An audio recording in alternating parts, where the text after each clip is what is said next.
number 3 here. It's 1-1 RSG Philippines versus Smart Omega. Whoever wins this game is going to potentially be at match point, so the stakes are very high. It does seem like RSG will have the momentum from winning game number 2, but let's see how this is going to fare because Chakno already getting very aggressive into the jungle of RSG. Yeah, I feel like we haven't seen Hilda in quite a while, but Chakno is really making this hero work.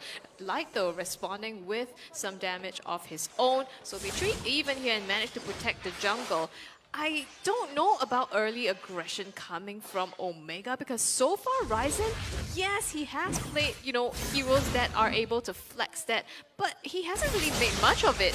Trying to aggress now though onto Demon Kite here, taking away that neutral camp away from him. So, well, slight lead in terms of Omega, but overall still pretty even. Yeah, if we, taking a look at both teams, right? Chaknu actually going deep into the jungle, going to be focused on here, but should be able to get away, has to pop the sprint as well. So going back to the point, right? You have both teams having those, again, plan B kind of win conditions in themselves. RSG Philippines, you have Demon Kai on this Benedetta, which didn't have the best win rate, which we saw in the draft, right? But again, can push lanes alone. This is going to be focused on Ryzen. He's actually able to escape there. Again, this is the power of Fanny here, right? So lastly, Smart Omega having Etumax on the Sicilian. That's infinite scaling for them if they can continue to play around their style, which is drag things out, get to the late game here. So that will be a concern for RSG Philippines. Yeah, I mean, I'm already liking, how Omega is playing a lot more now. They are starting to take the more dominant position as opposed to the really, really passive approach that they've been taking in the last 2 games. Now they, actually, they're the first ones to take this turtle here. This is a little different situation now, right? Ryzen picks this aggressive jungler, the Fanny, grabs the first turtle of the game. This time it's RSG Philippines giving up that first turtle. I think that's what the composition was built for, right? The Hilda is notoriously known to be a jungle bully, so with this kind of aggression that is coming in from Chaknu, it also automatically gives the side of Omega a little bit more space to be able to have that kind of pressure all over the board. So they are this time able to get those neutral objectives as that turtle is going to fall into the hands of Omega. And this is different to game number 1 and 2, as Omega is going to be the one with a small lead in this early game.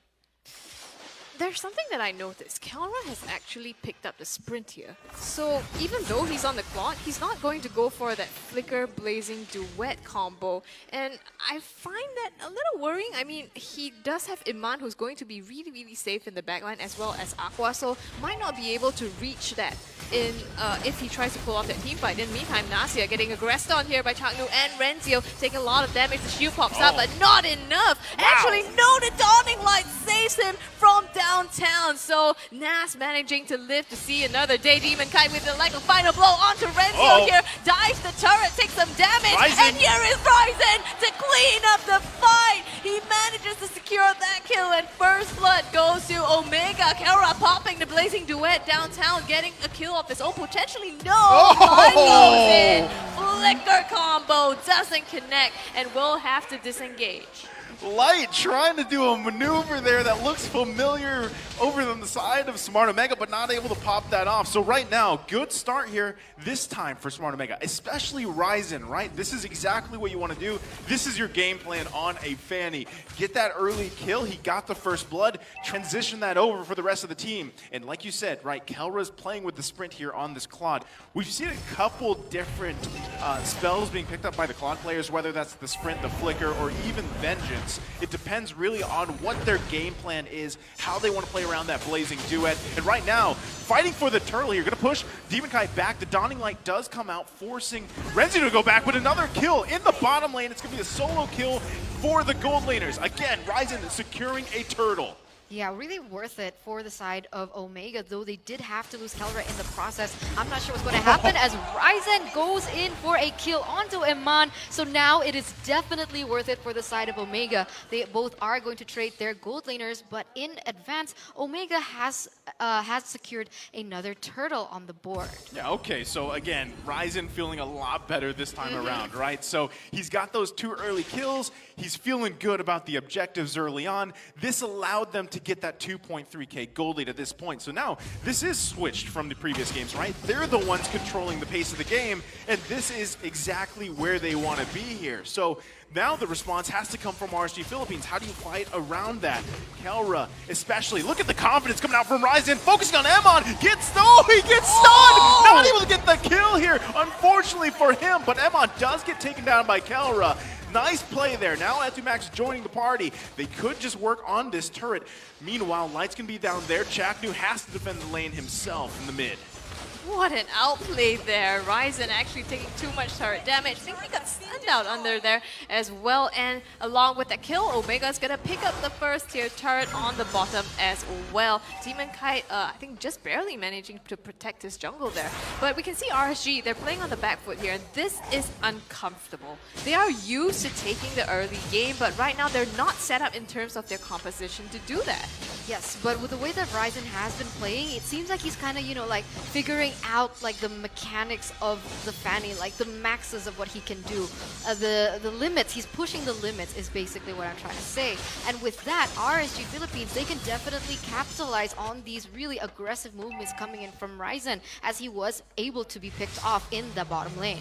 Light could be looking for the setup here, finds it through Max. This is way too much damage as he goes down. Emin finding the kill there with that paired of Dawning Light. Now Chaknu going to be the focus here. Demon Kite making his way too. The turtle is now up. This could be the moment for RSG Philippines to secure one for themselves. As Ryzen is going to be stunned, he should have to be able to back off here. Look at Chaknu forcing Aqua back. Turtle going to be half health here, the juggling around. Also, Kelra about half health, going to be focused on by Navs, pushing them back, resetting the turtle. No one wants to give this one a go yet. Also at the same time, Etumax now making his way down mid. No one wants to go yet. Look at that early Wind of Nature pickup for Emon. That could be the advantage he's looking for. They are confident in taking this turtle, RSG Philippines, but Chaknu just around the corner too. Ryzen now making his way. Who's going to give the go signal here? Electro final blow used. There's going to be the blazing duet. Popping out the damage. Light so low. Demon Kite falls. Emon trying to return on Chaknu. Look at the back lane. Naz now focusing on Renzio. Grabs the kill himself before he's taken down.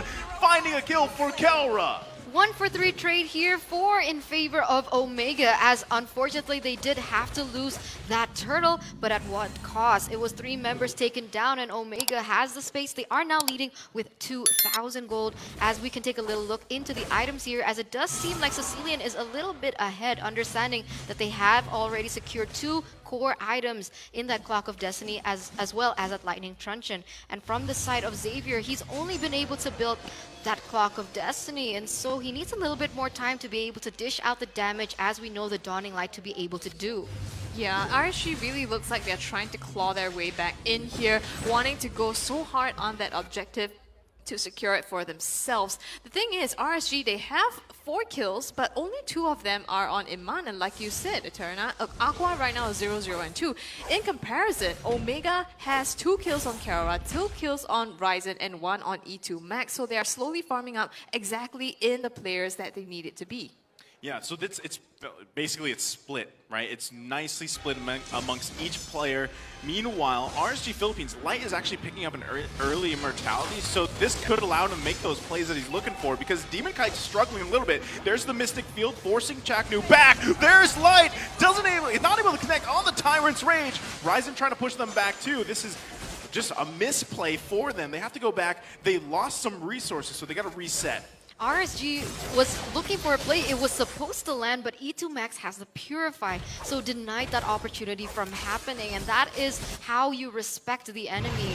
It does seem like Omega understands how much of a nuisance the Tyrant's Rage as well as Revenge combo can be. It can instantly be a game changer, and so they have respected that, understanding that E2Max is going to be one of the prime players to target from the side of Omega. Omega, they just have so much teamfight potential now. I mean, you have E2Max, you have Kelra with those huge ultimates, and also Chaknu himself, other than Ryzen, has the capability to clean up fights or to initiate them as well. On the other hand, I feel RSGPH is a little bit forced to play the defense here. You have Nas, yes, you can peel for the backline, but Light, he needs to be able to find those engages to be able to get an advantage. I think at this point, right, going back to keys to victory, Navs need to be able to go Navs, right? He has to force those choices from Smart Omega because, yeah, you're right, they are on the defense here. Again, a lot of that when you have that Esmeralda is to be able to push people back or zone people out, reinitiate or disengage the best way you can. Player gold here, though, you can already see, you pointed it out, Kelra feeling pretty good on this Claude. He is going to be pumping out tons of damage, especially paired with that sprint. So his whole game plan is pump out the damage, get back, and then let either Ryzen or Etumax find those targets, especially in terms of scaling. You can see Ryzen already going to the pump out the damage, but oh, he gets focused on as he falls here. RSG Philippines could be looking for a moment, and that's going to be another kill. There's Kelra in the back lane, grabs a killing spree, gets Aqua down. Demon Kite really low, and Naz able to grab one himself, so 3 fall for Smart Omega. 1-for-3 trade, and it's so unfortunate to see that. I do understand Ryzen's playstyle a little bit. What he's trying to do is he wants to go in, baits all the resources coming in from RSGPH, allowing for the other members from the side of Omega, like Keller, like T2Max, to go in. But he went in a little too much. He overextended a little too much, and then he got taken down. And with that in mind, RSGPH, they've secured the turtle, and it looks like they're going to secure a kill. Yeah, Kelra could be looking for another moment here. They notice Light's pretty low. They're going to pop the Immortality here. Dawning Light does come out. The Mega Kill goes over to Emon. And the focus, Blazing Duet. Not able to find anyone just yet. Ryzen, though, will clean up. Looks for another kill. Grabs the double.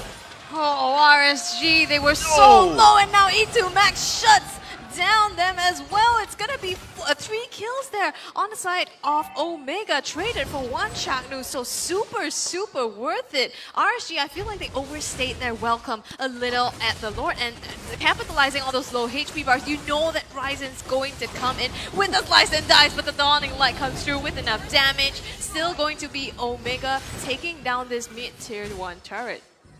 Yeah, great play, right? So Lord doesn't result into much, right? So at this point, Ryzen, you got to be careful here because he needs to think, you know, you still have to respect that Light is on that Kufra across from you. So his decisions to go into these certain team fights, these areas, even if it's the back lane, he doesn't have much time to get away.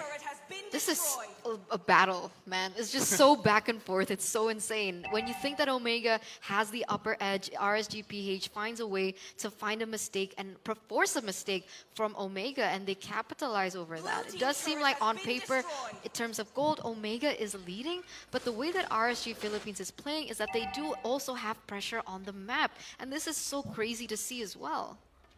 Yeah, I mean, they are really even, right? We are 12 minutes, almost 13 minutes into the game now. The gold is completely split even. And the thing is, we have seen this for the past 2 games as well, that the games could go any way at all. Light tries to go in with the Tyrants. Rage lands it on Chaknu here. Too much damage. They're trying to disengage here. Light flickers out, but the Bats Feast catches him with the damage, and E2Max gets the kill here. And Omega, they look really happy with that, going to just retreat for now. Again, this is what they have to do, right? Find those moments where RSG Philippines is going to mess up here. Kelra able to grab that turret. So now the objective is find that space, find the space advantage so you can move around.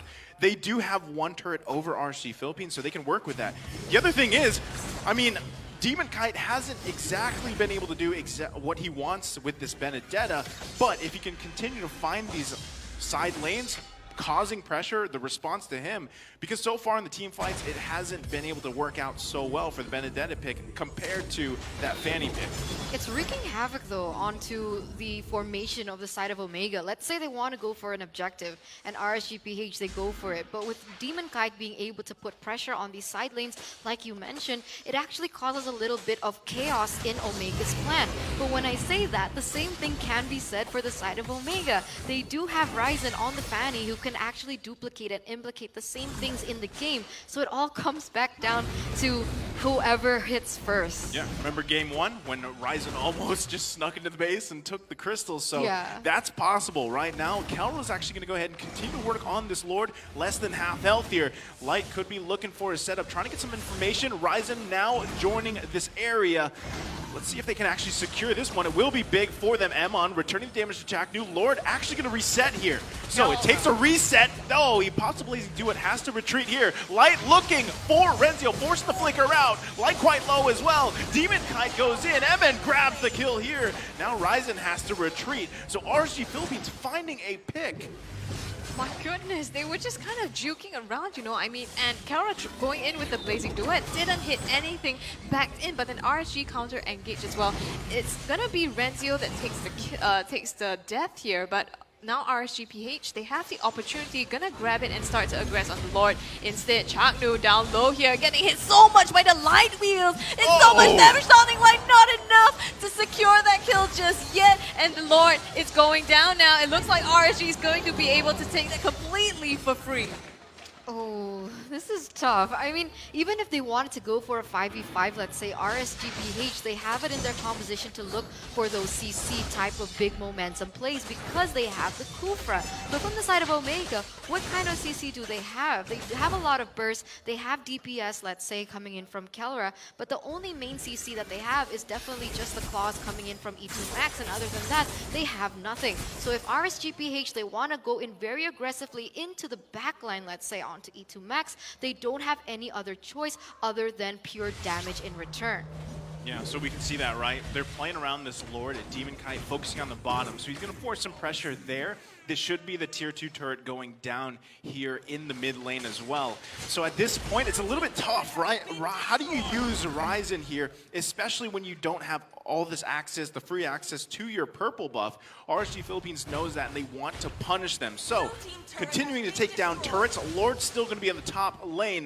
They're going to have to respond to this because the base is going to be sieged on here. Meanwhile, Demon Kite still pushing out the lanes. Light charging up here. Not going to find a pick just yet. Ryzen goes in, trying to cause a distraction. There's the Dawning Light. They secure that Lord, but another turret is falling here. Yeah, even though you said Ryzen is like, it's harder for him to find a place, but he's doing so much work. He went all the way up to split push on the bottom side, and Demon Kite, even though he's trying to mirror that forces RSG to make their push a lot more tough. Now Light and Demon Kite, Chaknu actually in some trouble here, taking so much damage from RSG PH. Immortality Pop manages to get away, but in the backline, Light also falling off. Goes in with the Blazing Duet, but he is down low, has to back away. Nas and Light also going to fall. E2 Max puts him in a body bag. Yeah, Light the only casualty in RSG Philippines here, as now they are going to be the one leading in terms of that gold. But as you mentioned, it's really difficult. I mean, if they want to go in, they don't have that sort of like playmaking capacity in them to be able to just wipe them out as a whole. Yeah, that's the point, right? Like, each member of Smart Omega has to just find those moments, because what we saw there is, again, Calry using the Blazing Duet, trying to get people as low as possible on RSG Philippines. Ryzen comes in and tries to clean up. If not, then you can see here, E2 Max picking up a Divine Glaive, right? He's already got a ton of stacks. You saw the damage potential on top of it. So it is just going to be a team effort for Smart Omega to really just win those big team fights, especially now at this point, right? Those immortalities are going to be coming online for RSG and the next Lord in about 5 seconds. That's the thing about RSG, now that you pointed it out, they do have the immortalities. Oh, Chaknu, too much damage. Aqua secures the kill, first one to go, and now E2 Max pops the Bat Feast, tries to find someone, but the Mystic Field catches him instead, and Nas finds the opportunity with the falling Star Moon. They try to disengage now. Omega on the back foot. It's going to be RSG PH turning their sights to start up the more oppressive positioning on the Lord. Yeah, this should be a free one for them, right? The wave is pushing in the top. Renzio trying to just keep an eye on them. Meanwhile, they're going to go work on the mid lane pressure too. This should be a free Lord. Here comes Rise. No, he's not going to secure that just yet. They don't actually commit to this. It's still less than half health. Kelra pops the Blazing Duet. There's the Winter Tranche. It Light's really low too. Kelra has to go back, but he gets the mega kill from Aqua. Lord's still going to be worked on. Electro final blow, and they secure it. Demon Kite, but also gets the kill. That's going to be a shutdown. Finally, Kelra falls. 3 are down for Smart Omega. Wow, I was just going to say, I mean, there's so much immortality on the side of RSGPH and things like the Winter Truncheon as well. So Omega, it's very one-hit wonder. You have the Blazing Duet, you have the Bat's Feast as well, but once all these are down, the cooldowns are down, you have Iman just throwing light wheels after light wheels at you, and Omega kind of needs to find a response to that. Can they defend? I mean, there are only 2 members left from the side of Omega and RSG. They're quite healthy with 4, understanding that Demon Kite is on the way and also an Enhanced Lord. Is this an Evolved or an Enhanced? But Chakno here trying to buy some time for his team. He is going to be baiting that Lord. It is additional time, but unfortunately not enough. That's going to be it. RSG Philippines taking this game number 3.